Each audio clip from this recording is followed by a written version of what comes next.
Hello students, आपका डीएसपीजी channel में स्वागत है। स्टूडेंट्स, आज इस वीडियो में हम चैप्टर फर्स्ट का न्यूमेरिकल टाइप 3 करेंगे। स्टूडेंट, इससे पिछले वीडियो में मैंने 2 टाइप्स करा दिए हैं। आज इसमें हम 3 टाइप पढ़ेंगे। जो पहला क्वेश्चन है, हीलियम के कारण उससे 1 एंगस्ट्रॉम की दूरी पर विद्युत क्षेत्र की तीव्रता का हमें ज्ञात करना है। तो ध्यान दें, हीलियम के कारण किसी 1 एंगस्ट्रॉम की दूरी पर विद्युत क्षेत्र की तीव्रता ज्ञात करनी है। तो आपके पास जो दूरी है, यानी कि एक हीलियम एक ऐसी वस्तु है जिनने विद्युत क्षेत्र बना रखा है, और उस हीलियम से 1 एंगस्ट्रॉम की दूरी पर जो विद्युत क्षेत्र बना हुआ है, विद्युत क्षेत्र की जो तीव्रता है वो हमें ज्ञात करनी है।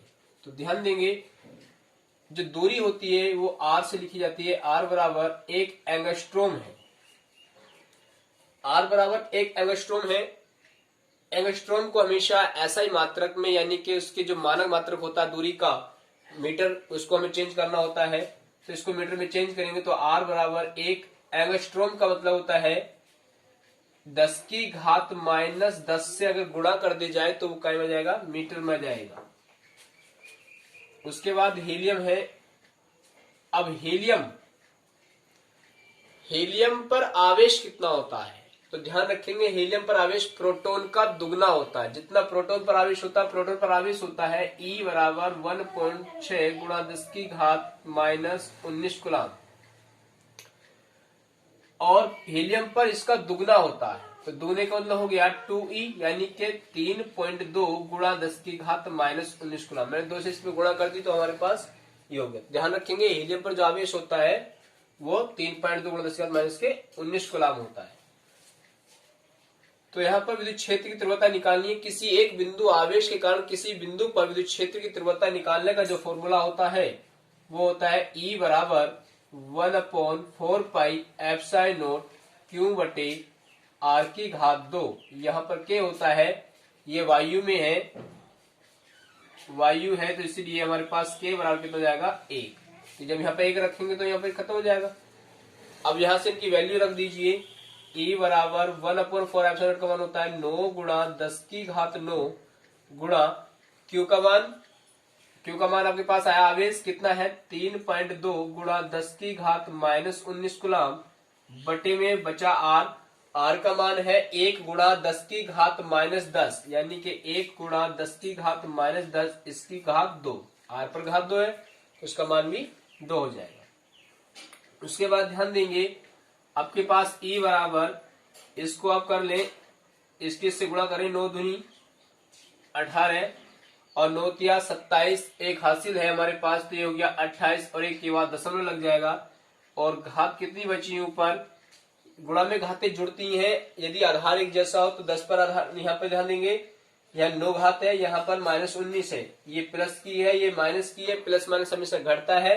तो 19 में से 9 गए तो कितने बचे, 10 बचे, परंतु काय के बचे, माइनस के, क्योंकि माइनस की संख्या बड़ी है। तो यहाँ पर आ गया, बटे में क्या बचा, इसका मतलब है 1 पर भी घात 2 है तो इसका मतलब 1 हो गया। 1 पर कितनी घात हो जाए उसका वैल्यू तो 1 ही होता है, गुणा 10 की घात, यहाँ पर माइनस की 10 है और माइनस की 10 और, क्योंकि घात 2 का मतलब है -10 और -10, तो माइनस की 20। तो यहां से ध्यान देंगे, E बराबर, इसको हम कैलकुलेट, ये ऊपर हो गया 28.8 गुणा 10 की घात -10 है, और नीचे की घात ऊपर पहुंच गई प्लस में, और बटे में बचा 1 को किसी से भाग करें तो वही आंसर आता है। तो इसलिए 28.8 गुणा 10 की घात, यहाँ पे वही बात, इसमें भी घटेगा क्योंकि माइनस ये प्लस है, तो 20 में से 10 गए तो कितने बचे, 10 बचे, प्लस के बचेंगे की बार, क्योंकि बड़ी संख्या प्लस की है। तो ये आपके पास यहाँ पर आंसर है। तो यहाँ पे ध्यान देंगे, इसको वैज्ञानिक संकेतन में लिखेंगे। हर एक आंसर वैज्ञानिक संकेतन में होना चाहिए। वैज्ञानिक संकेतन मतलब है कि पॉइंट से पहले 1 अंक होना है। तो आपके पास ध्यान देंगे, इस सवाल में पॉइंट से पहले 2 अंक है, तो हमें पॉइंट को खिसकाकर आगे लाना होगा एक यहाँ पर। तो आगे खिसका लिया 2.88 गुणा 10 की घात 10, लेकिन जब आपने एक दशमलव आगे खिसकाया है तो उस घात में प्लस करेंगे, उतने ही करेंगे जितने अपने अंक दिखाया। 1 अंक हमने 6 का तो हमारे 1 आ गया, पीछे खिसकाते तो माइनस करते, इतना ध्यान रखेंगे। तो E बराबर, तो यहां पर हो गया 2.88 गुणा 10 की घात 10 × 11, ये इसका आंसर है। विद्युत क्षेत्र तीव्रता का जो मात्रक होता है वो होता है न्यूटन प्रति कूलम। ये आपके पास हीलियम के कारण किसी बिंदु पर विद्युत क्षेत्र की तीव्रता है, तो ध्यान रखेंगे किसी भी बिंदु पर अगर विद्युत क्षेत्र की तीव्रता निकालनी है एक बिंदु आवेश के कारण, तो आप ये वाला फॉर्मूला लगाकर उसमें मान रखकर उसकी कैलकुलेट कर लेंगे, आपके पास विद्युत क्षेत्र तीव्रता निकल जाएगी। अगला क्वेश्चन हम करेंगे,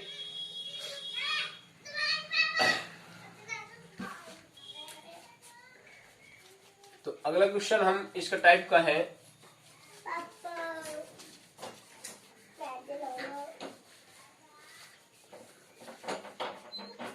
क्वेश्चन नंबर 2।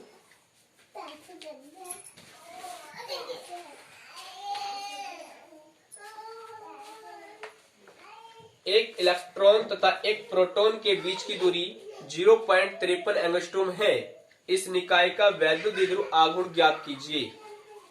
टाइप क्वेश्चन 2 है, एक वैद्युत द्विध्रुव है, एक वैद्युत द्विध्रुव के कारण हमें ध्यान देंगे एक इलेक्ट्रॉन है और एक प्रोटॉन है, और उनके जो बीच की दूरी है वह है 0.53 एंगस्ट्रॉम, यानी कि एक यहां पर इलेक्ट्रॉन है और एक यहां पर प्रोटॉन है, और जो इनके बीच की दूरी है वो 0.53 एंगस्ट्रॉम है, और यहां पर इलेक्ट्रॉन रखा हुआ है और यहां पर प्रोटॉन रखा हुआ है। तो यहां पर ध्यान दें, इलेक्ट्रॉन और प्रोटॉन यानी कि दोनों पर आवेश कैसा है, बराबर है, परंतु विपरीत प्रकृति के। जो इलेक्ट्रॉन है वो माइनस का है, जो प्रोटॉन है वो प्लस का है।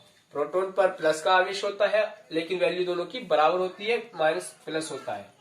जब एक तरफ एक ध्रुव पर माइनस होता है, दूसरे ध्रुव पर प्लस होता है, तो और उनके बीच की दूरी अल्प होती है, तो वो निर्माण करते हैं एक वैद्युत द्विध्रुव का।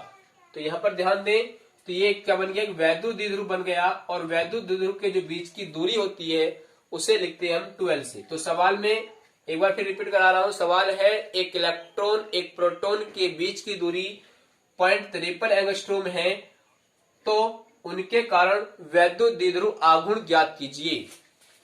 तो आपको वैद्युत द्विध्रुव आघूर्ण ज्ञात करना है। ध्यान देंगे, आप पर जो आवेश है, आवेश Q बराबर होता है 1.6 गुणा 10 की घात -19 कूलम। ये मैंने क्यों लिखा, क्योंकि हमारे पास एक प्रोटॉन है एक इलेक्ट्रॉन है, वैल्यू बराबर होती है, चिन्ह विपरीत होता है, तो वैल्यू हमारे पास दोनों की यही होती है। और जो उनके बीच की दूरी है वो क्या हो गया, हमारे पास 12 हो गया। 12 क्यों हो गया, क्योंकि दो वैद्युत द्विध्रुव बना हुआ है, वैद्युत द्विध्रुव के जो बीच की दूरी को हम लिखते हैं, अब क्या R से नहीं लिखेंगे, 12 से लिखेंगे, क्योंकि वैद्युत द्विध्रुव की बीच की दूरी 12 से लिखते हैं। 0.3 एंगस्ट्रॉम है, तो 2L बराबर 0.53, इसकी गुणा 10 की घात -10 से गुणा कर दी, तो ये क्या में आ गया, मीटर में आ गया। अब आपको वैद्युत द्विध्रुव आघूर्ण निकालना है। तो वैद्युत द्विध्रुव आघूर्ण का जो सूत्र होता है वो होता है P बराबर 2QL। तो यहां पर ध्यान दें, P बराबर 2QL। अब यहां ध्यान दें 2QL। अब हमारे पास यहां से अगर मैं इसको ऐसे लिख लूं Q गुणा 2L, मैंने ऐसे क्यों लिखा, क्योंकि 2L की डायरेक्टली वैल्यू दे रखी है 0.53 गुणा 10 की घात -10। यहाँ पर बच्चे गड़बड़ कर देते हैं, L की वैल्यू ये वाली रख देते हैं, 2 यहाँ पर आप कैलकुलेट कर लेते हैं। ध्यान देना, ये 2L की पूरी वैल्यू होती है, इसलिए ध्यान देंगे यहाँ पे P बराबर Q का मान है 1.6 गुणा 10 की घात -19, और 12 की जो वैल्यू है पूरी वो 0.53 गुणा 10 की घात -19 कूलम। अब इसको कैलकुलेट कर लेंगे। P बराबर इसका हमने जब मल्टीप्लाई किया तो हमारे पास कितना आया, 0.53, इसको ऐसे कर लें, 16 तिया 48, हासिल लगे 4, और 16 पंजे 80, 80 4 हो गया 84, और यहाँ पर दशमलव जो लगेगा 2 ये रहे, एक 3 के बाद दशमलव लगेगा, यहां से इस प्रकार की इसकी मल्टीप्लाई आई, और गुणा 10 की घात कितनी हो गई, ये भी माइनस का है और ये भी माइनस का है। जब दोनों संख्याएं माइनस माइनस की तो जुड़ेंगी, लेकिन चिन्ह क्या आएगा, माइनस का। -19 कितना हो गया, -38 हो गया। अब P बराबर, अब ध्यान देंगे इसको वैज्ञानिक संकेतन में लिखना है। अब की बार पॉइंट से पहले कोई अंक नहीं, 0 है, 0 को छोड़कर 1 2 3 4 5 होना चाहिए, अंक होना चाहिए 0 को छोड़कर, लेकिन यहाँ पर पॉइंट से पहले कोई अंक नहीं है, तो ये पॉइंट को कहां खिसकाना पड़ेगा, पीछे खिसकाना पड़ेगा एक अंक। तो यहाँ पर जब इसको इस प्रकार लिखेंगे, ये वाला दशमलव खिसका के हम यहाँ पर ले आए, और यहाँ पर 4 8 गुणा 10 की घात माइनस की 38 है। जब हमने दशमलव पीछे आपकी बार पीछे खिसकाया है तो इसलिए क्या करेंगे, माइनस करेंगे, और क्या अंक खिसकाया है, एक अंक खिसकाया है तो एक ही लगाएंगे। तो P बराबर हमारे पास हो गया 8.48 गुणा 10 की घात माइनस 38 माइनस 1 तो माइनस के 39। ये इसका आंसर आया। मात्रक क्या होता है वैद्युत द्विध्रुव आघूर्ण का, वैद्युत द्विध्रुव आघूर्ण का मात्रक होता है कूलाम मीटर, कूलाम मीटर इसका मात्रक होता है। तो इस प्रकार से एक इलेक्ट्रॉन था, एक प्रोटॉन था, उनके बीच की अगर कोई दूरी दे रखी हो, एक तरफ प्लस का हो, एक तरफ माइनस का हो, और वैल्यू बराबर हो, तो एक वैद्युत द्विध्रुव होता है, और उसका जो वैद्युत द्विध्रुव आघूर्ण होता है, इस फॉर्मूले से हम इसको कैलकुलेट कर लेते हैं। अगला क्वेश्चन, जो अगला क्वेश्चन है इसका, वो आप देखेंगे।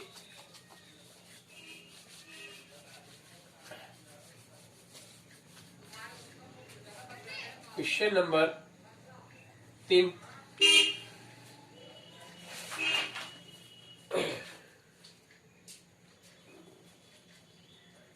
अगला क्वेश्चन है, 2 न्यूटन प्रति कूलाम के विद्युत क्षेत्र से 30 अंश के कोण पर 1 कूलाम मीटर आघूर्ण का वैद्युत द्विध्रुव रखा हुआ है।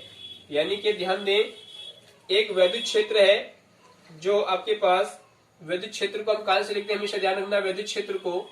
एक सवाल है इस प्रकार से, वैद्युत जो क्षेत्र की तीव्रता है E, वो दे रखी है 2 न्यूटन प्रति कूलाम।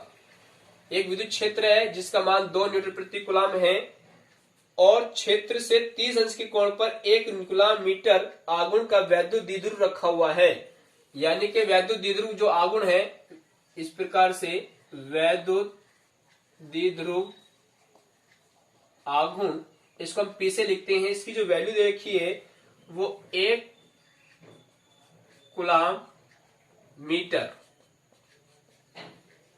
और जो वैद्युत द्विध्रुव विद्युत क्षेत्र में रखा हुआ है वो थीटा इक्वल टू 30 अंश के कोण पर रखा हुआ है। तो इस पर लगने वाला बल युग्म ज्ञात कीजिए। आपको निकालना है बल युग्म। ध्यान देंगे, ये आपके पास कोण दिया है, इस कोण पर विद्युत क्षेत्र में रखा हुआ है, आपको निकालना है बल युग्म या बल आघूर्ण निकालना है।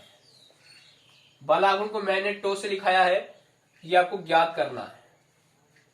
तो बहुत सिंपल है, सूत्र आपके पास है। अगर वैद्युत द्विध्रुव विद्युत क्षेत्र में किसी भी कोण पर रखा हो और उस पर आपको बल आघूर्ण निकालना है, तो फॉर्मूला होता है बल आघूर्ण टो बराबर PE sin थीटा। इस सूत्र से हम किसी भी कोण पर रखा हुआ होगा, हम उसको कैलकुलेट कर लेंगे। तो आपको ये निकालना है टो बराबर, इस सूत्र से करेंगे तो टो बराबर P का वैल्यू कितना है 1, E की वैल्यू कितनी है 2, और साइन थीटा की वैल्यू कितनी है, थीटा की वैल्यू 30। तो यहां से कैलकुलेट कर लें, 30 टो बराबर 2 एकन 2 गुणा साइन 30 का मान होता है 1/2, 2 से 2 कट गया तो टो बराबर क्या आ गया 1।